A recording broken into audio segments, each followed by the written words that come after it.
Chapter 16. Exciting Phone Call. After the girls had bathed and changed into fresh clothes, they went into the living room and told their hosts about the adventure on the uninhabited island. Mrs. Cosgrove was worried about the pistol, but Danny calmed his mother by telling her that they had already delivered it to the police. Nancy said, "I'd like to learn more about submarines. Mr. Cosgrove, do you know someone at the naval base in Key West?" He nodded. "As usual, you're lucky. It happens that Captain Townsend is an old friend of mine. I'll give you a letter of introduction, and if he can spare the time, I'm sure he'll show you around and answer all your questions." He smiled at Nancy. "But don't ask him to tell you any of the secrets of the U.S. Navy." Nancy knew she was being teased because of her reputation as a girl sleuth. She smiled back and said, "Maybe I'll find out some secrets without being told." Danny called across the room, "I dare you to." After breakfast the following morning, Mr. Cosgrove wrote the letter of introduction to Captain Townsend. "Take this to his house on the base," he said. Danny asked to be excused from the trip because of a dentist's appointment, so the three girls drove off by themselves. When they reached the naval station at Key West, they were amazed at the immensity of it. 2 sailors guarded the entrance gate and asked for the visitors' identification. Nancy pulled out the letter from Mr. Cosgrove and showed it to them. "Go ahead," one of the sailors said. "Take a right turn, and at the next street ask someone where Captain Townsend's house is." They followed the directions, and in a few minutes pulled up to an attractive bungalow. Many varieties of flowers were in full bloom in the front yard. Nancy parked, and the girls walked to the door. They were admitted by another sailor, who took them to Captain Townsend's office in his home. Nancy showed him the letter. "So you're a friend of the Cosgroves?" he asked. "Our families have been very close for many years. Please sit down." The girls seated themselves in the comfortable wicker furniture. Then the captain asked what he could do for them. Nancy said she would love to look around the base. "But before that, I want to ask you an important question." She related the story of having seen a periscope in the green waterway at Crocodile Island. "But each time our skiff approaches it, the periscope disappears quickly. Do you know of any sub in that area?" Captain Townsend shook his head. "No, but let me make a quick call and see if there's any record of it." He punched a number into his desk phone and in a few minutes had his answer. "There's no record of any sub plying those waters. Are you sure you didn't mistake a mischievous coot for a periscope?" "You mean those little black birds that stay underwater with just their long necks and heads showing?" "Yes." Up to this point, George had not spoken. Now she exclaimed indignantly, "Nancy and the rest of us would certainly know the difference between a coot and a periscope." Captain Townsend laughed. "No offense meant. I'm sorry I can't help you." "Perhaps you can help us with another sub," Nancy said. "I'd like to see one. Are there any in port?" "You came at a good time," Captain Townsend said. "I'm going off duty just about now, so I'll be glad to give you a personally conducted tour of the base and show you a sub." "Oh, that's great!" Nancy exclaimed. "Thank you." The officer stood up and led them outside. "I don't have a car here, so shall we take yours?" he asked Nancy. "Of course," she said, and handed him the keys.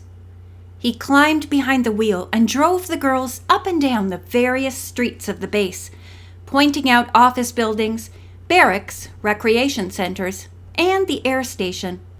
Nancy was fascinated by the very high antenna. Captain Townsend said, "From here we can send messages to every part of the world." "By satellite?" George asked. "Yes." They passed the base's hospital and came to an area where helicopters were parked. "The men who fly these birds are specially trained in anti-submarine work," the captain explained. "They survey suspicious areas and try to spot invading enemy subs." Bess spoke. Maybe one of them should make a run over to Crocodile Island. I'll see to it, the captain promised. It would only take a few minutes. Then he teased, But that periscope you saw had better be there. They passed a building where students learned how to read sonar and another containing advanced undersea weaponry, which was used as a teaching facility for the naval personnel. We have a great course here in underwater swimming and diving, the officer stated. Some of the men later go into deep-sea diving work. You've probably seen pictures of them on television. All the girls said they had and were fascinated by the sea life the pictures showed. Bess commented, "But some of those creatures are too dangerous for me." The captain laughed. Then Nancy asked if by any chance there was a nuclear submarine in port. "No, there isn't," he replied. "Just one of the older types. Would you like to go into it and have a look?" "I'd love to," Nancy replied, and George and Bess wanted to also. When they reached it, a sailor standing on the deck saluted his superior officer. Captain Townsend offered to show the girls the interior. The hatch was open, and he led the way down the iron ladder to the deck below. As the girls gazed ahead, they noticed a long, narrow center passageway. George remarked, "I never saw so many things in such a tiny space. This is like a small apartment with a whole crew living in it." "And everything is so neat," Bess added. "If I could keep my room like this, my mother would be very happy." Nancy was interested in the crew's quarters. One bunk was perched high above a tremendous black tube. As Captain Townsend saw her eyeing it, he asked, "How would you like to sleep on top of a torpedo?" "I wouldn't," she replied. The kitchen intrigued Bess. Every inch of the galley was used, and the equipment, including stove and refrigerator, was so compact that it amazed the visitors. She asked how many men could be served from such small quarters. "Of course, that depends on the size of the sub," the captain replied. "I think this one carries a complement of about 30 men." As the visitors proceeded, Nancy inquired about the many upright lockers. "What is kept in them?" Captain Townsend opened one. It was full of coiled rope, most of it hanging on hooks. Another sailor's locker held work clothes. Nancy could see several M16 rifles in slots behind the clothing. She wondered why they were on a sub that used only torpedoes. Perhaps the men carry them when they're on land, she thought. The officer said that the sub contained a ship-to-shore telephone. "Nancy, would you like to call someone?" "Oh, yes," she replied. "I'll phone Mr. Cosgrove. Maybe you'd like to speak to him." The captain placed the call and spoke to his old friend. Then he handed the instrument to Nancy. "Mr. Cosgrove said, 'An important call came for you.'" "Oh," she said. "From home?" "No, from your friend Ned Nickerson."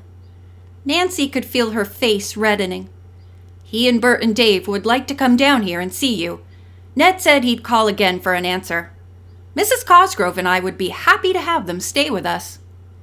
Bess and George were excited by the news. It would be such fun to see the boys again. Captain Townsend said they must leave now, as it was time for the crewmen to return and go through a drill. The visitors climbed topside and went to the car. After the girls had thanked the captain profusely and left him at his home, Nancy drove off.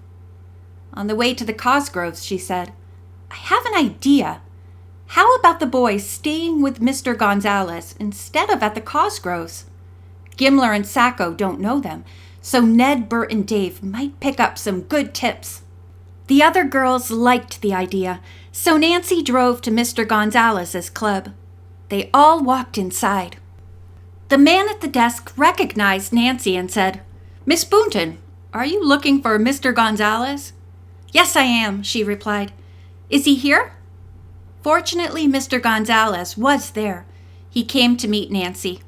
She introduced the other girls, then asked him, "How would you like a 3-man bodyguard?" Mr. Gonzalez burst into laughter. "Is it that bad? Have you uncovered some new evidence?" Nancy explained why she had made the request, and he accepted her suggestion that the 3 boys stay with him. "Now that you girls will have some escorts, how would you like to come to the Saturday night dinner dance here?" Mr. Gonzalez asked. "The food is always excellent, and the music exactly what you like." "We'd love to accept," Nancy said. The man looked at her and teased. "Don't get yourself involved in some fix related to the mystery of Crocodile Island so you can't get here." "I'll do my best," Nancy promised, grinning. As she was about to drive out of the club grounds, Nancy saw Columbo. He apparently was headed for a bus. She stopped the car and called to him. "Would you like a ride into town?" she asked. "Indeed I would," Columbo replied. "Thank you so much." He opened the door to the rear seat and stepped in. "I'm glad I met you. I just received a phone call from my friend Saul. He wants me to meet him at a garage. He sounded excited." "He didn't say why?" Nancy asked. "No. When we get to the garage, why don't you girls wait outside? I'll go in and talk to Saul. He may have some important news from Crocodile Island." End of chapter 16.